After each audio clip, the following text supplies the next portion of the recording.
내가 진실로 너희에게 이르노니 누구든지 하나님의 나라를 어린아이와 같이 받아들이지 않는 자는 결단코 거기 들어가지 못하리라 하시니라. 아멘. 예, 아멘. 잠깐 기도하겠습니다. 하나님, 오늘 우리 가운데 말씀해 주시고 그 말씀이 우리의 심령과 우리의 삶을 울리게 하여 주옵소서. 하나님, 우리의 연약한 마음 가운데 찾아와 주셔서 치유의 힘을 주시고, 그리고 치유의 빛 가운데 주님을 더욱더 가까이 만나갈 수 있는 그런 은혜가 있게 하여 주옵소서. 감사드리며 예수님의 이름으로 기도드리옵나이다. 아멘. 자, 오늘은 치유와 신앙성장 네 번째 시간이고, 제가 여러분과 함께하는 마지막 시간입니다. 잘 들어주셔서 너무나 감사해요. 그리고 다소 또 재미있는 주제이기도 하지만 또 다소 또 불편한 주제이기도 합니다. 그럼에도 불구하고 여러분들 덕분에 저도 또 기도하면서 또 말씀을 정리하게 됐고요. 오늘 마지막은 그동안도 다분히 강의 같았지만 오늘은 진짜 생 강의 같을 거예요. 왜냐하면 자가치유의 방법에 대한 얘기를 하는데, 미리 얘기하자면 지난주 같은 감동은 없어요. 저희 아들이 하나밖에 없기 때문에 더 이상 나올 간증이 없습니다. 그래서 오늘은 그거보다 우리가 어떻게 하면 우리 자신을 조금 더 치유할 수 있고, 나 자신을 치유할 수 있도록, 하나님께서 나를 치유하실 수 있도록 내가 나를 도울 것이냐라는 얘기를 드릴 거예요. 왜냐하면 우리가 우리 자신을 치유하는데 가장 큰 적은요, 다른 누구도 아니고 우리 자신일 때가 너무나 많기 때문에 그렇습니다. 그러니까 우리가 우리 자신을 어떻게 대해야 되는지에 대해서 우리가 배운 적이 없어요. 그걸 어떻게 아느냐? 우리 부모님들이 나를 대하는 그 방식으로 나도 모르게 나를 대하게 되어 있습니다. 그래서 감사하게 우리 부모님이 너무나 믿음도 좋고 또 마음도 되게 건강하신 분이에요. 그럼 참 우리 가운데 필요한 것들대로 대해 주셨겠지만 또 모두가 그렇진 않잖아요. 그리고 꼭 건강하다고 하는 게 신앙에 도움되는 것도 아니에요. 심히 건강하잖아요. 그러면 하나님을 안 찾아요. 그래서 내가 뭔가 이렇게 잘났다거나 아니면 내가 원하는 삶을 추구해가면서 멋져 보이는 삶을 될 수 있는데, 하나님과 관계 있는 삶은 안 될 수도 있게 됩니다. 그 모든 것도 주님 안에 있지만요. 자, 그래서 우리가 오늘은 신앙과 자가치유에 대해서 볼 텐데, 우리가 4주 동안 이런 거에 대해서 하고, 오늘은 계속적인 치유와 성장은 어떻게 가능할까 좀 이 얘기 할 텐데, 그 전에 3주를 다 리뷰하면 얼마나 힘들겠습니까? 그래서 지난주 것만 좀 잠깐 보게 되면, 치유가 되면 신앙이 좋아질까? 이 얘기 했었죠. 우리 마음이, 자아가 건강해지잖아요. 그러면 이 건강한 자아 덕분에 우리가 하나님을 잘 만나고 하나님의 은혜가 느껴지는데 더 보탬이 됩니다. 제가 말씀드린 대로 마태복음 3장의 말씀이 정말 치유되는 어느 날 제 마음속에 개인적으로 울려왔을 때 그 순간을 지금도 잊지 못해요. 그리고 단 한 번만이 아니라 계속해서 하나님 말씀들과 또 오늘 우리가 나눈 찬양들 있잖아요. 이 찬양들의 깊이가 점점 달라지게 되면서 이게 그냥 감정이 고조돼 가지고 우리가 한때 눈물 흘리는 것이 아니라, 그게 정말 마음속에 믿어질 수 있는 마음밭이 형성이 되기 시작합니다. 그런데 반대로 자아가 건강해지면 또 문제가 있다고 했죠. 이 건강한 자아를 우리가 그동안은 남 눈치 보고 나도 모르게 배려하고 있고, 이제 보니까 내가 배려하는 게 나쁜 건 아닌데 나 자신을 돌보거나 배려하는 것을 내가 제외하고 남을 너무 배려하고 있다는 것을 알기 시작하게 됩니다. 그러면서 내가 내 자신을 잘 챙기는 거와 돌보는 거와, 그리고 내 삶을 사는 거에 대해서 나도 모르게 상당히 보상 심리로 이렇게 집착을 하게 되는데, 하나님께서 어느 정도 허락하시는 것 같습니다. 근데 이게 너무 심해지게 되면 어떻게 되냐면, 자아를 우리는, 그러니까 하나님을 섬기는 것을 이제 하지 않고 우리 자아를 섬기는 사람이 되어 버릴 수가 있게 돼요. 이제 이럴 때 오게 되는 문제가 뭐냐면, 하나님께서 우리와 관계가 분리되니까 슬퍼하시겠지만 인간 편에도 문제가 일어나게 되는데, 그게 뭐냐면 이제 내가 나를 챙겨야 되기 때문에 의지할 대상이 이제 타인도 아니고 누구도 아니고 이제 하나님도 아니고 나 자신이 되어 버리기 때문에, 이제 내가 흔들리는 게 가장 우리한테 있는 불안과 두려움이 됩니다. 그래서 뭔가 내 자존감에 스크래치가 나는 것들, 그리고 내 능력으로 뭔가를 해오는데, 이렇게 건강해지면 되게 없던 잠재력을 많이 발휘하게 되거든요. 근데 우리의 잠재력은 또 한계가 있습니다. 계속 은혜가 부어져야 되죠. 근데 그 능력의 한계가 오게 되었을 때 심히 이렇게 불안하게 되는 일들이 발생하게 되는 거죠. 자, 그런 얘기 드렸고요.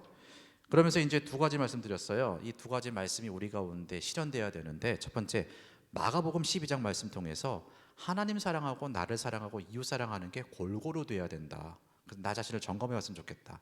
나는 지금 하나님과 이웃 사랑에 너무 이제 우리가 이제 그렇게 많이 배우게 돼요. 근데 이제 나를 사랑하라고 하면 또 나만 사랑하게 돼요.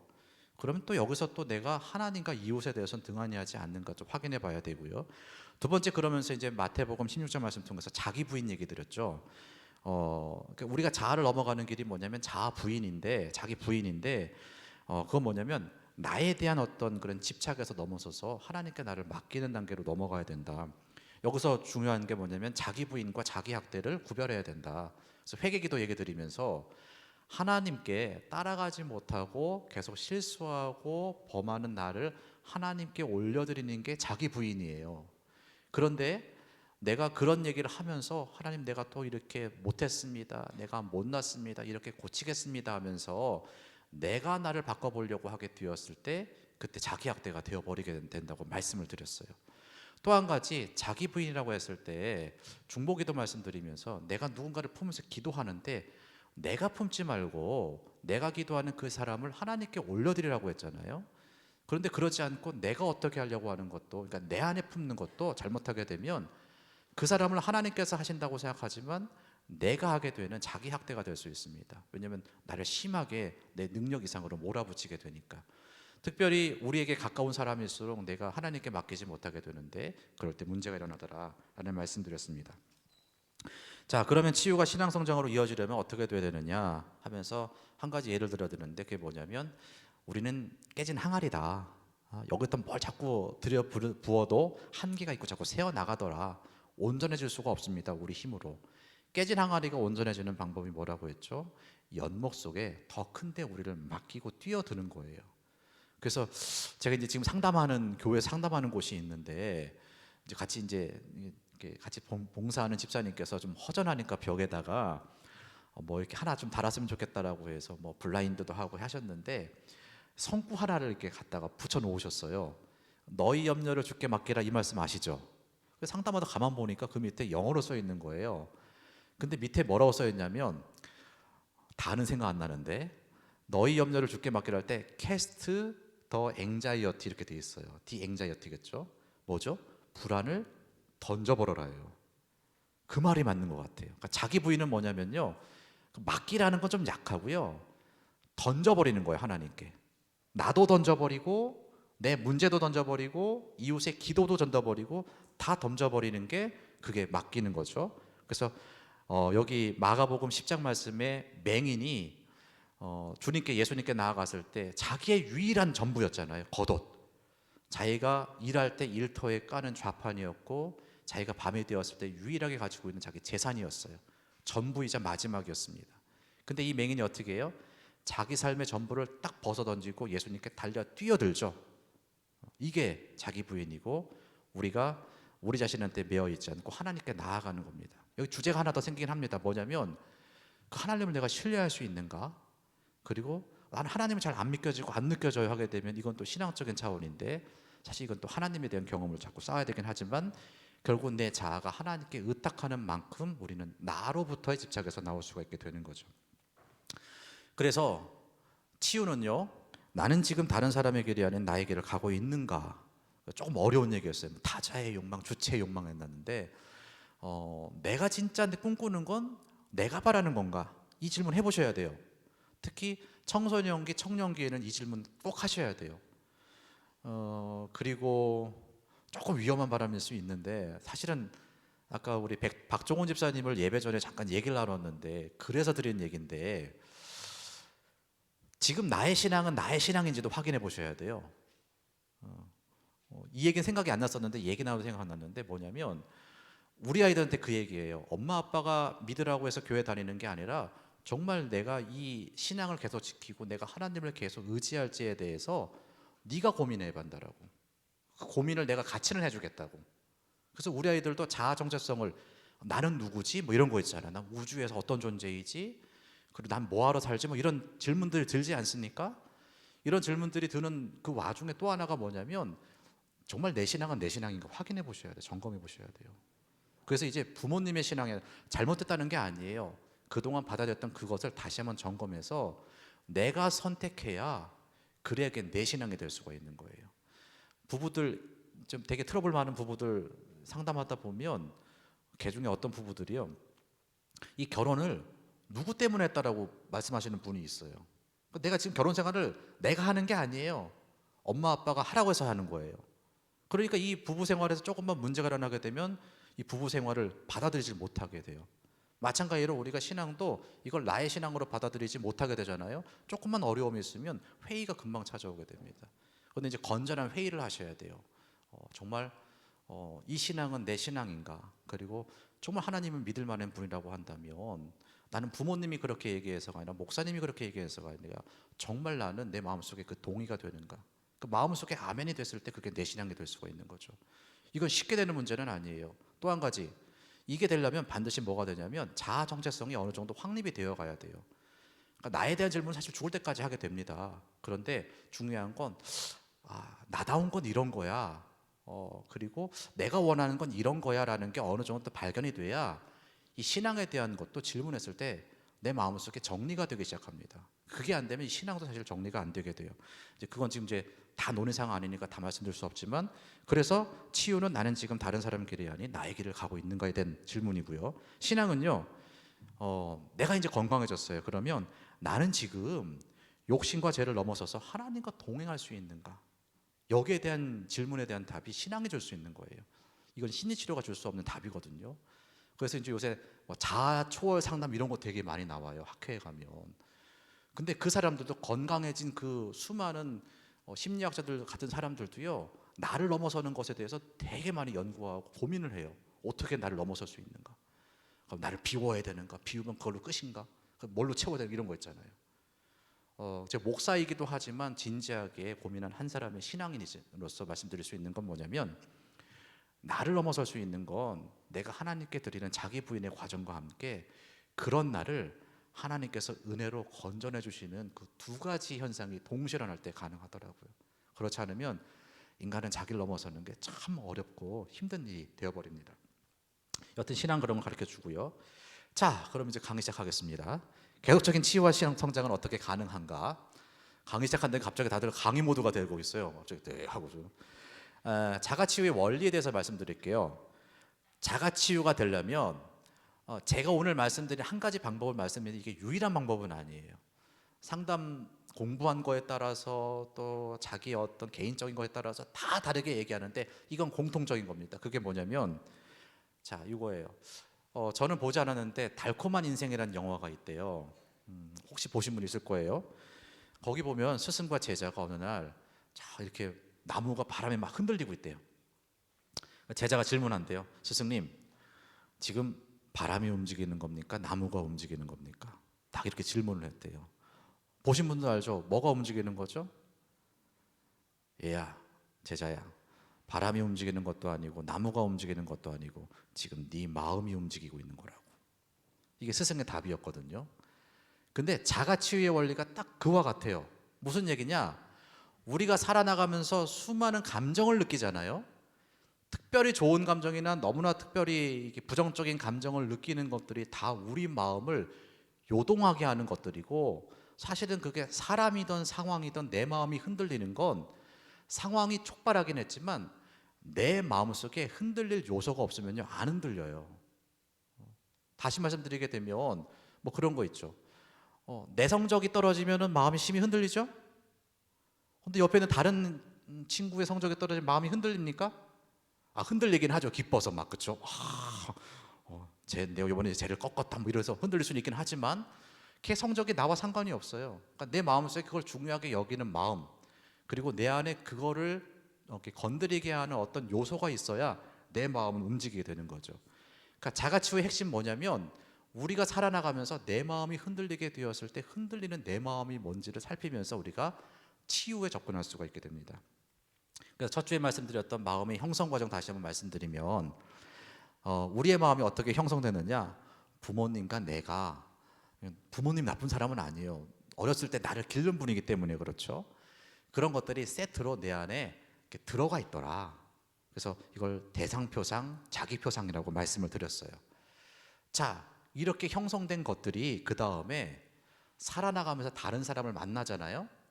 그러면 내 안에 경험했던 그거를 건드리는 사람이나 아니면 사건을 딱 만나게 되었을 때 내 마음이 꿈틀거려요. 그럼 내 안에 뭔가가 건드려진 겁니다. 이제 그렇게 되었을 때 이거를 내 안에 있는 게 이렇게 밖으로 나갔다고 해서 이걸 투사라고 합니다.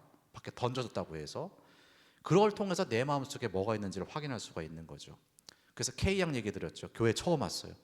이 K양은 지금 4주째 교회를 처음 오고 있는데, 그래서 교회 청년이 딱 이렇게 환대해줬죠. 어우 참 착하게 생기셨어요 이렇게 했더니 이 K양의 기분이 되게 나빠졌어요. 근데 말씀드렸다시피 그런 얘기 들었다고 해서 모두가 나빠지는 게 아니에요. 그렇죠? 참 착하게 생기셨네 이렇게 했을 때 어떤 사람은 기분 좋을 수도 있고 어떤 사람은 나쁠 수도 있는데 내가 해석하느냐에 따라서 어떤 마음이 드느냐가 결정이 되는 거죠. 근데 뭐가 건드려졌느냐? 저기 있는 것처럼 그 교회 청년이 하는 말이 내가 어렸을 때 너무 부정적인 말을 많이 들어서 엄마 아빠가 마치 아이고 잘났네 뭐 이렇게 하는 것처럼 들렸던 거예요. 아이고 참 착하게 생겼네 이렇게 들렸던 거예요. 그러면서 비꼬는 것처럼 느껴지면서 무시당하는 느낌을 들었어요. 그리고 무시당하는 나는 누구죠? 저 밑에 있는 이렇게 비난받고 그리고 학대받고 있었던 내가 건드려진 거예요. 그럼 우리는 쟤 왜 저래? 이렇게 하기 전에 저 사람이 저렇게 했을 때 왜 나의 마음이 그렇게 무시감을 느꼈지? 라고 하면서 내 마음을 살피면서 치유가 일어나기 시작하는 거예요. 반대로 말하면 치유가 안 되는 사람일수록 어떤 사람인지 알아요? 다 남 탓이야. 제가 그렇고 세상이 그렇고 뭐가 그렇고 다 그래요. 그런 사람일수록 치유가 안 돼요. 이렇게 해서 거의 100% 남 탓을 하는 사람을 뭐라 부르냐면 성격장애라고 불러요. 성격장애, 인격장애 이런 거 있잖아요. 우울증은 치유가 쉬워요. 오히려 힘들어도. 왜냐하면 내가 너무 아프잖아. 그래 고치고 싶어져요. 성격장애는요, 나한테 힘든 게 있으면 다 남 탓을 하기 때문에 밖에 던져버렸기 때문에 본인이 안 힘들어요. 이 사람 옆에 있는 사람이 힘들죠. 그러니까 우리가 너무 다 남 탓하고 자기 마음 보지 않으면 그럼 성격장애 요인이 갖게 될 수가 있습니다. 자, 그럼 어떻게 되느냐? 자, 이런 거 이렇게 투사가 되면 자, 우리 안에 가만 살펴보니까 그것 때문에 무시당한 내가 있어요. 그것 때문에 슬픈 내가 있어요. 존중받지 못해서. 그래서 되게 허전한 내가 있어요. 바로 이런 나를 만나는 게 자가치유의 과정이 되는 거죠. 자, 그래서 제가 여기에 좀 해당되는 영상을 좀 하나 보여드릴게요. EBS 다큐프라임에 있던 영상인데 이 엄마가 아이를 키우면서 이런 걸 경험하고 있어요. 이곳은 엄마 마음의 방입니다. 여기에 어린 시절 해결하지 못한 문제가 그대로 남아 있습니다.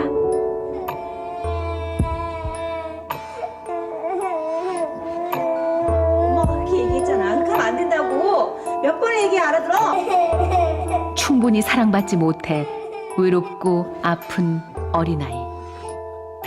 인식하지 못했을 뿐 상처받은 아이는 자라지 못한 채 엄마 마음속에 살고 있습니다. 특히 이제 감정적인 어떤 큰 충격이나 이런 것을 받았을 때 거기에 대해서 인지적으로 이해가 안 되거나 공감을 못 얻거나 아니면 수용을 못 받았을 경우에는 이게 처리가 안 된 상태로 미해결 과제로 있는 거죠. 아이가 우는 상황. 엄마들마다 느끼는 감정은 다릅니다. 화가 날 수도 있고 창피할 수도 있죠. 감정에 대한 자기 감정, 이것을 메타 이모션, 즉 초감정이라고 합니다. 어린 시절 미해결 과제는 초감정에 부정적인 영향을 미쳐 아이의 감정을 왜곡해 느끼도록 만듭니다. 내 안에 있는 아직까지 그 해결되지 않은 원부모와의 어떤 관계가 있으면 네가 뭔데 나한테 짜증을 내? 이런 식으로 자기 감정이 확 나오게 되거든요. 그러면서 얘한테는 아이가 지금 현재 느끼고 있는 감정은 거의 못 보고 엄마의 감정으로 아이를 야단치게 되면서 이제 그게 다시 또 이제 대물림이 되니까 그래서 먼저 그 나의 감정의 원천이 뭐 예. 자, 대물림이 된다고 하죠. 그러니까 뭐냐면 이제 그 아이가 우는 걸 통해서 내 안에 감정이 건드려지고 이제 그러면서 이제 내 안에 어떤 것들, 그러니까 해결되지 못했던 것들 나오면서 이런 것들이 대물림 되더라. 저 엄마도 보니까 자기 엄마나 아빠로부터 울었을 때 이렇게 수용받지 못했겠죠. 그러니까 어떻게 돼요? 자기 안에 슬픔이 있는데 이 앞에 있는 자기 아이가 슬퍼하니까 자기도 그 아이의 슬픔 받아들이지 못할 뿐더러 내 안의 슬픔이 건드려지는 거예요. 그러니까 어떻게 돼? 불편하다, 싫다, 쟤 왜 저러지? 하면서 그 아이를 자꾸 뭐라 그러는데, 그럴 때마다 내 안에 뭐가 건드려졌기 때문에 그럴까? 이런 걸 확인했을 때 치유될 수 있는 길이 열린다는 거죠. 그래서 메타 감정 얘기했었죠. 그래서 잘 보일까 모르겠는데 저 청년들이니까 사티어라고 하는 유명한 학자가 있는데 우리 마음은 빙산 같더라. 많은 사람들이, 많은 학자들이 빙산에 비유하는데 저 위에 행동이 있습니다. 근데 그 행동 밑에 뚝 보면 뭐가 있냐면 그런 일이 일어나게 됐을 때 느끼는 감정이 있더라는 거예요. 그리고 그 옆에 뭐가 있냐면 이건 이런 일이야 라고 느끼는 지각이 있더라는 거예요. 그러니까 K 양이 처음에 딱 교회 갔는데 참 착하게 생기셨어요 하니까 무시받는 감정이 올라와요. 그리고 그 옆에 어떤 자기가 해석하는 신념이 뭡니까? 쟤도 날 무시하네? 나를 우습게 보나? 뭐 이런 것들이 올라오게 되면서 어려워지는 거죠. 자, 그러면서 그 밑에 뭐가 있냐면 감정 밑에는요, 내가 바라는 기대가 있어요. 내가 원했던 거. 그리고 그 기대 밑에 뭐가 있냐면 이게 보편적인 건데 인간으로서 사랑받고 존중받고 소중히 여김받고 싶은 그런 마음들이 그 밑에 있습니다. 열망이라고 하는데 이제 그런 것들 하나씩 타고 들어가면서 내 안에 뭐가 있는지를 확인하는 겁니다. 그래서 이제 나를 치유하는 질문이 있는데 이런 거죠. 딱 어떤 일이 벌어지잖아요. 그럼 나는 그 상황에서 어떤 감정을 느꼈지? 제가 뭐 K양이라고 한다면 집에 와가지고요, 오늘 교회 처음 봤는데 되게 기분 나빴어. 그래서 걔는 왜 그래? 나 교회 다시 안 가야지. 이러는 게 아니라 그 청년이 얘기했을 때 나한테 어떤 감정이 들었지? 무시받는 느낌 받았구나. 이렇게 하는 거예요. 그럼 나는 뭘 바랬기 때문에 그렇게 기분이 나빴을까? 내 교회 처음 갔을 때 존중받고 싶고 환대받고 싶었구나. 이를 알게 됐어요. 그러면 난 이렇게 존중받고 환대받고 싶었던 이 느낌들을 누구한테 어렸을 때 느끼고 싶었지? 하면 어떤 사람은 떠오를 수도 있고 어떤 사람은 안 떠오를 수 있는데 부모님이 갑자기 혼내던 게 생각이 나는 거예요. 맞아. 우리 부모님도 나를 그렇게 잘 대해주지 못했는데. 예를 들어서 그럼 이 욕구가 자절됐던 기억이 뭐지? 하면은 맞아, 그때 내가 성적 딱 맞아왔는데 이게 성적이냐고 막 뭐라 그랬을 때 그때 막 아픔이 떠오르는 거예요. 맞아, 그래, 성적을 못 받아오니까 우리 엄마도 날 그렇게 무시했었지 하면 이제 감정이 올라올 거 아닙니까? 안 올라올 수도 있어요. 그러고 나서는 이젠 어떻게 하냐면 이게 이제 재부모화라고 해요. 심리 기법 중에 하나인데 영어로 리페어런팅이에요. 그러니까 아까 앞에 그 어떤 여자 그 안에 있는 아이 보여드렸잖아요. 그러니까 자가치유는 뭐냐면 어렸을 때 우리 부모로부터 아니면 다른 사람으로부터 내가 어떤 상황에서 수용받고 품어지고 충분히 그 감정들을 이렇게 딱 달래주지 못했던 나를 발견하게 되면 이제 내가 나 자신에게 위로해주고 격려해주고 쓰다듬어주고 돌봐주는 게 그게 재부모와 리페어런팅이에요. 요걸 하는 게 자가치유예요. 근데 문제가 하나 있죠. 뭐냐면 나는 어렸을 때 그렇게 나를 돌보는 거를 해본 적이 없기 때문에 어떻게 하는지도 모르고 나를 그렇게 하는 게 되게 이상해요. 낯설고. 그래서 잘 못하게 돼요. 그럼 이게 언제 가능해지냐면 그럼에도 불구하고 그때 건강한 사람이나 건강한 공동체가 있어서 내가 무슨 얘기를 했을 때 그 사람이 내 얘기를 들어주고 날 위해서 기도해주고 한 경험이 있잖아요. 또 더 넘어가서 예배 중에 그 찬양 가사를 통해서 아니면 목사님 말씀을 통해서 하나님이 정말 나를 그렇게 사랑하신다고 하는 그 경험들이, 그런 것들이 내가 나를 이렇게 다듬어주고 돌봐주는데 큰 힘이 되는 거예요. 그게 하나도 없잖아요. 그럼 처음부터 다시 해야 돼요. 상담실에 오잖아요. 제가 그걸 처음 다시 하는 거예요. 제가 부모가 돼서 제가 그 경험을 시켜줘가지고 그 경험이 자기 안에 익숙해지면 이제 그게 내면화가 돼서 이제 자기가 조금씩 자기를 할 수 있게 되는 거예요. 그래서 이런 과정을 하게 됐을 때 맞아. 그때 너 너무 힘들었지. 맞아. 너무너무 힘든 건 맞아. 충분히 울어도 돼. 충분히 슬퍼해도 돼. 하면서 내가 나를 다독거리면서 내가 나를 돌봐주는 거죠. 자, 그런데 이제 문제는 그겁니다. 조금 전에 말씀드린 것처럼 이게 내가 그런 경험이 그 다음에 많지 않다고 한다면 내가 나를 돌봐주는 게 머리는 알겠는데 되게 낯선 거예요. 근데 오늘 말씀 보니까 예수님께서 뭐라고 하시냐면 좀 참 신기해요. 그러고 나서 말씀 보게 되면 예수님께서 하시는 것들 있잖아요. 야, 정말 위대한 상담가다는 생각을 정말 많이 하거든요. 오늘 말씀 15절 보게 되면 이렇게 돼 있어요. 사람들이 예수께서 만져주심을 바라고 자기 어린 아기를 데리고 오매 이렇게 돼 있어요. 지금 부모들이 그 아이를 예수님 만져주길 바라고 데려오죠. 근데 어떻게 됩니까? 제자들이 보고 꾸짖건을 돼 있어요. 자, 예수님한테 어린아이가 가야 되는데 그 부모는 데려가려고 하는데 제자들은 어떻게 돼요? 꾸짖어요.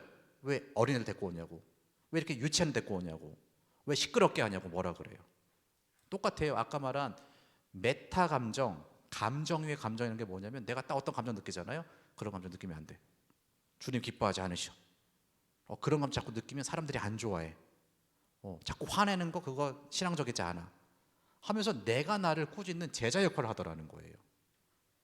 자, 그 다음에 근데 예수님 어떻게 말씀하시나? 16절 예수께서 그 어린아이들을 불러 가까이 하시고 이르시되 어린아이들이 내게 오는 것을 용납하고 금하지 말라.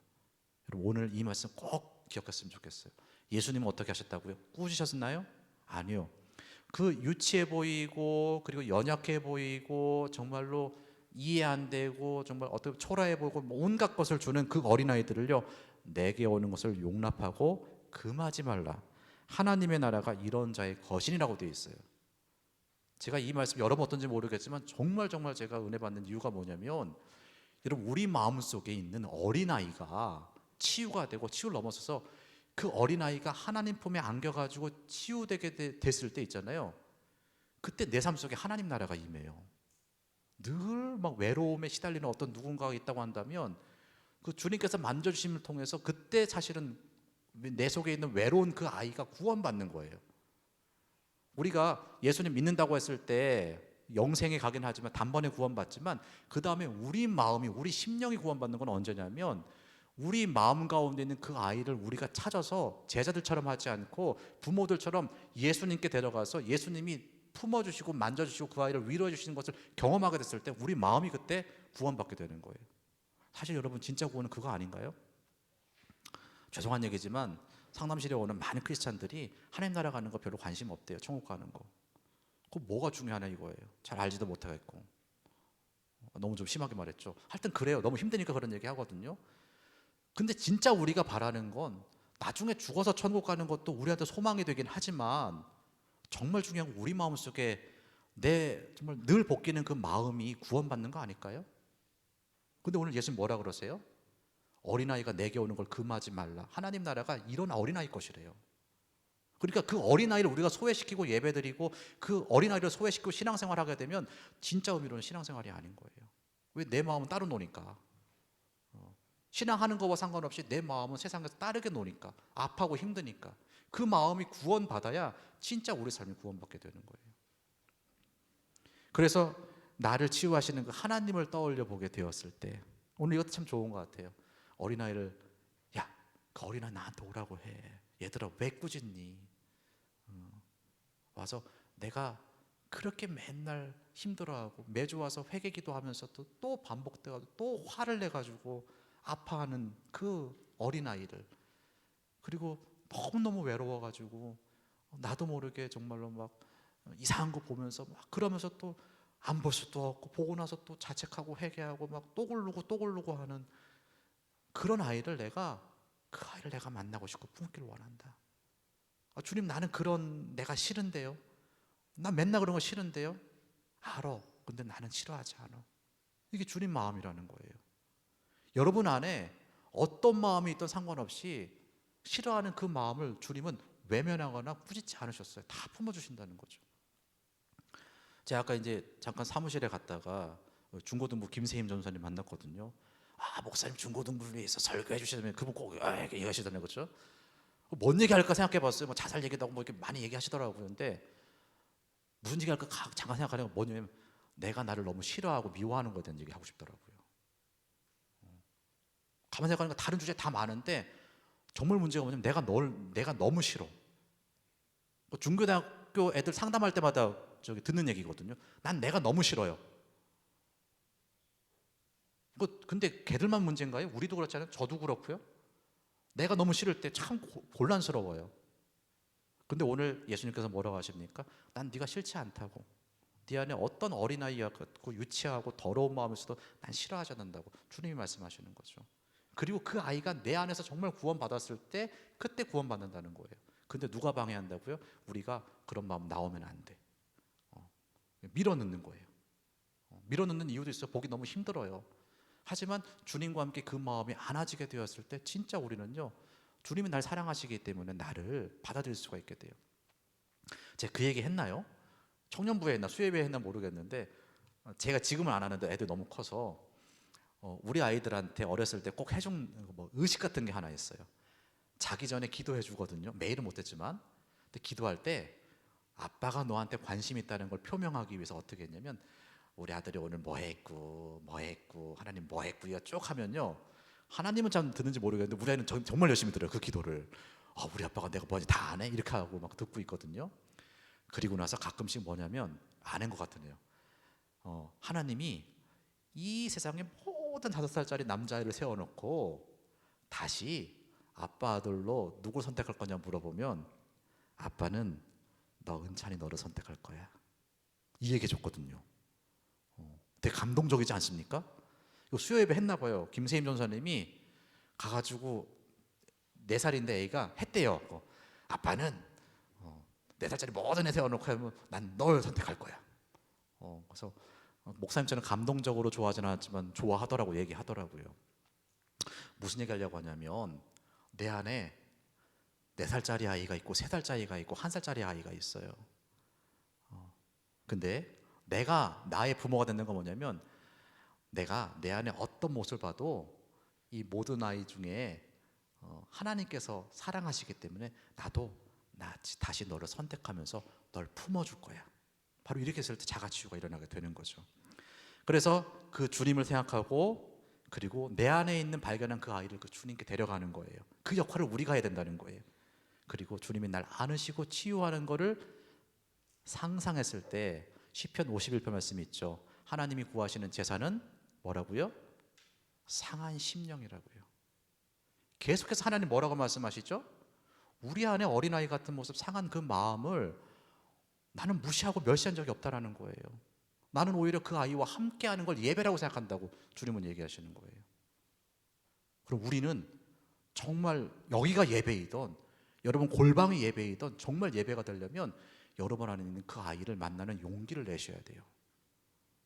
정말 기분 나쁜 걸로 끝나는 게 아니라 주님 내 안에 기분 나쁜 내가 있습니다. 이 아이를 주님께 맡겨드립니다. 그럴 때 정말 산제사가 되는 거죠. 자, 그래서 그 다음 보게 되면 아까 K양 얘기를 드렸는데 한 번 더 정리한 거고요. 알게요. 키워드가 뭐냐면 감정. 그 밑에 나의 기대는 뭔가? 어린 시절과 연결되어 있을까? 하나님은 그 아이를 어떻게 대할까?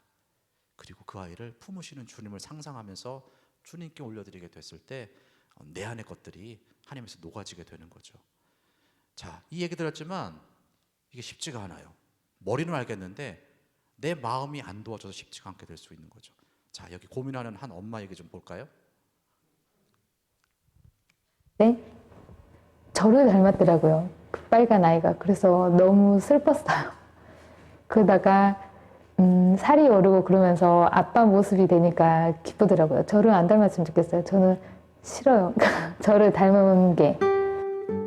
세나 씨는 외동딸입니다. 하지만 엄마는 늘 딸을 못마땅해 했고 아들만 편애했죠. 결혼을 하고 임신을 했을 때 아이가 자신만은 닮지 않기를 기도했습니다. 저를 닮으면 걔도 항상 열등감? 열등감에 시달리는 삶을 살아야 되잖아요. 평생을. 그렇게 사는 아이 너무 불쌍하잖아요. 엄마 이거 해야 된다 그랬잖아. 큰아들 세리에게서 자꾸 큰오빠가 겹쳐 보입니다. 엄마 이거 해야 된다 그랬어. 아이의 작은 실수에도 별일 아닌 것에도 화가 폭발합니다. 뭐라고? 잘안 걷지. 잘 안 한 거지? 그럼 어떻게 해야 돼? 너가 책임을 져야 되니 안 져야 되니? 그럼 가서 서. 심하다 싶을 만큼 계속 몰아세웁니다. 꼼지락거리지 말라 그랬지? 손 들 거야? 꼼지락거리지 마. 어린 시절 잘못했는데 가만히 진아 있어야지. 씨는 엄마가 무서워 우는 거야? 아무 말도 못하고 울기만 했습니다. 겁에 질린 우는 세리가 거야? 바로 그 모습을 하고 있습니다. 잘못해놓고 지금 우는 거야? 안 됐잖아. 손 내리고 가만히 있어. 이럴 때마다 친정엄마가 원망스러워집니다. 여보세요? 엄마 나. 엄마 얼어버려갖고. 세리 키우는 것만 아니면 엄마 내려가서 도와줄 텐데 세리 키우기가 너무 힘들어가지고. 아니, 세례 너무 상가지 마라. 그거 얘기한테 너무 그러지 마라. 얘기 주눅 들려갖고. 얘기가 무장 말도 더 못하더라. 너무 몰아붙이지 마라. 얘기 얼굴이 너무 한쪽가 무장 크잖아. 더 억울해지더라. 얼굴이 더 억울하죠. 다 잊어버린 걸까요? 친정엄마는 이보다 훨씬 심했습니다. 차마 입에 담지 못할 말을 어린 진아 씨에게 퍼붓곤 했죠. 얼른 먹어보지. 넌 그냥 누구 똥구멍이나 빨아먹어라 뭐 이런 얘기를 한다던가 아니면 넌 항상 그거밖에 안 되지 네가 그럴 줄 알았다 뭐 이런 얘기를 정확하게 상황을 모르는데 항상 이런 얘기들이 기억에 남아요. 근데 이런 말들이 왜 이렇게 기억에 남아가지고 화가 났을 때 아이한테 쏟아붓는지를 모르겠어요. 그토록 닮고 싶지 않았던 친정엄마와 자신이 너무 닮아 있습니다. 엄마 조심히 하라고 했지? 조심히 하고. 엄마 장난감 만지면서 간식 먹으라고 했어? 아니.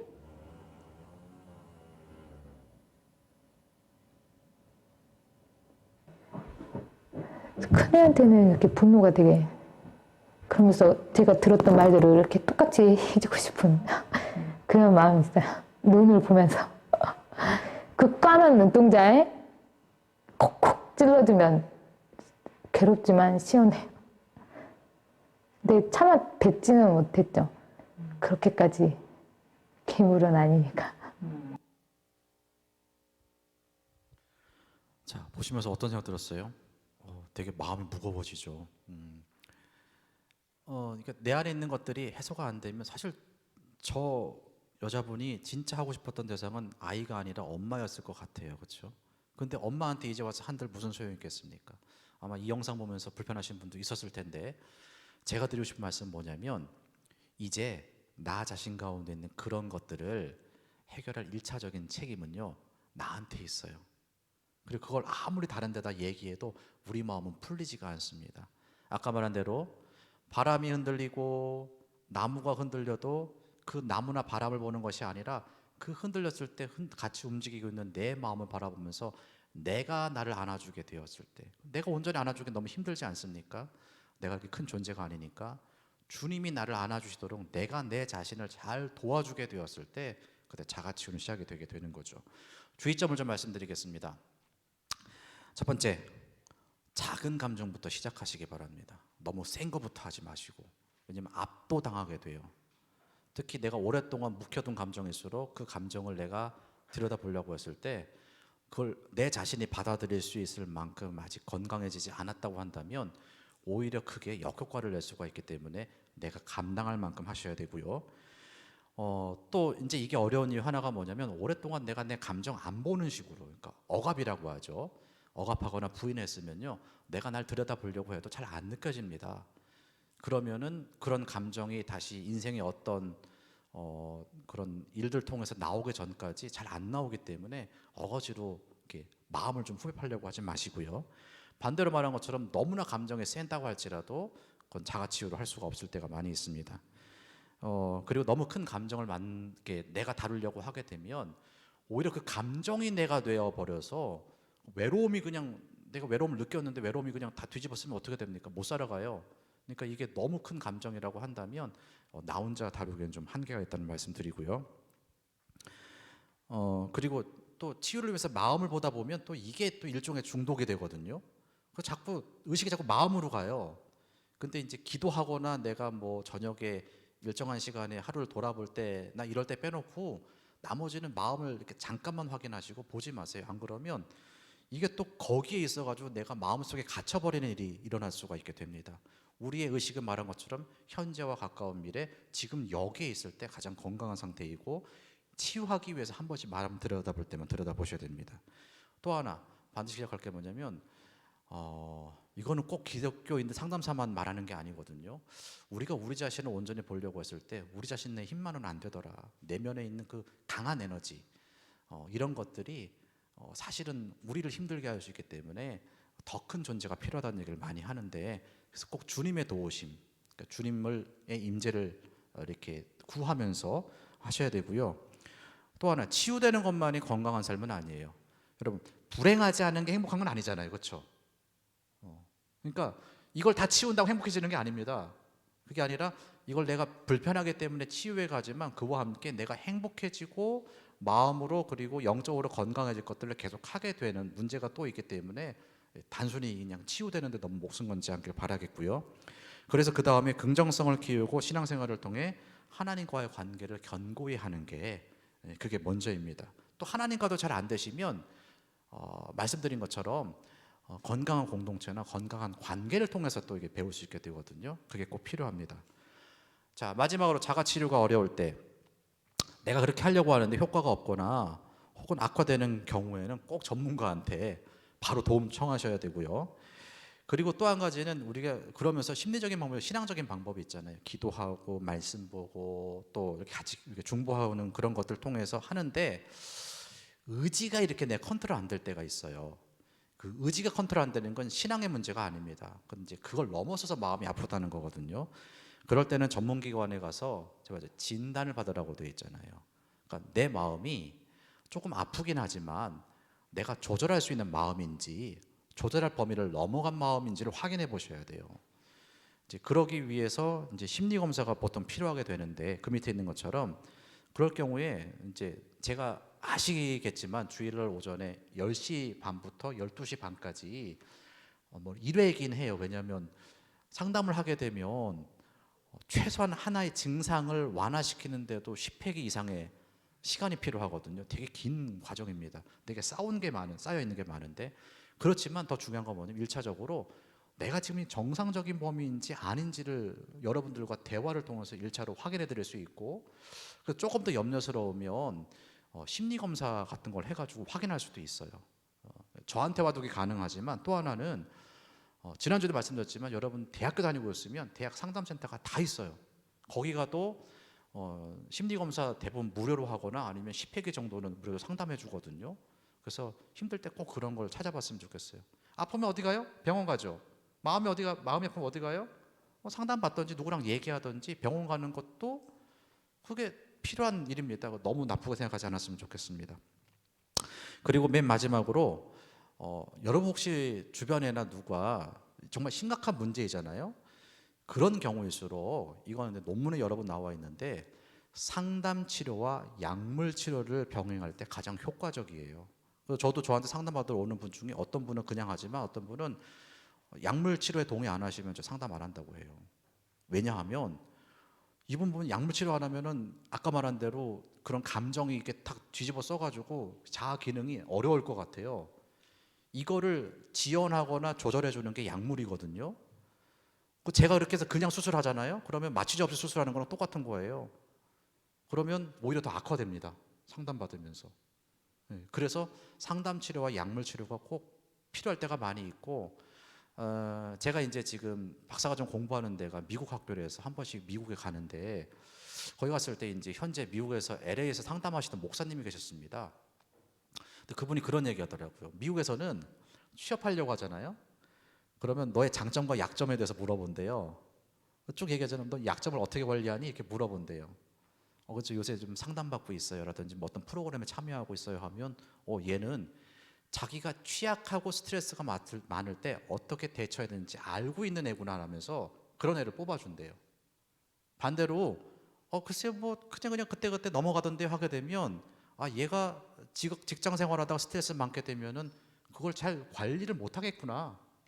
그런 어떤 인적 자원이 없구나라고 해서 우리 회사에는 맞지 않는다라고 그런 시스템이 많이 회사에 도입됐대요.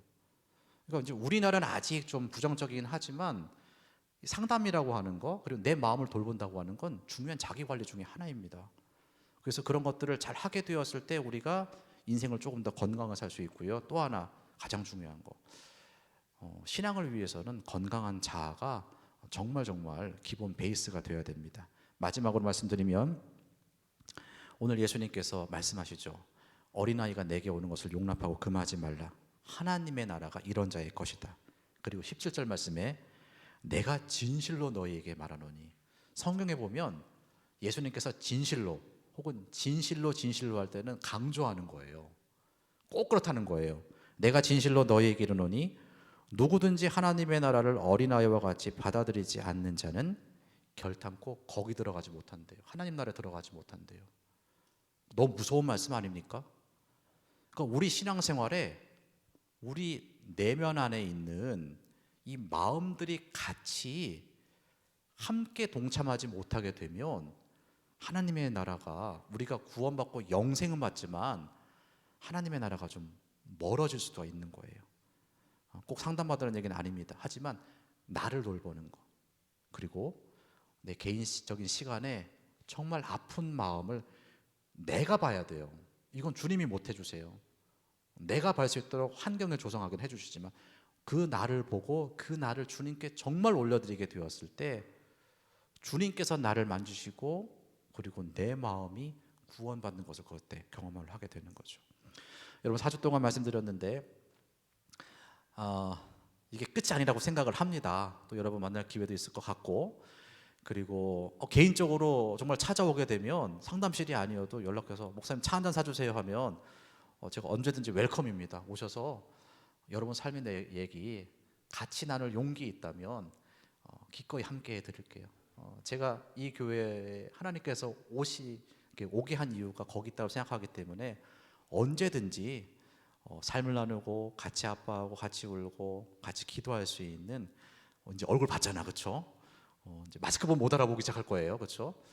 그럼에도 불구하고 그런 관계로서 또 여러분도 생각날 때마다 생각나게 하신 게 기도하게 하신 거라고 생각하면서 더불어 함께 기도하겠습니다.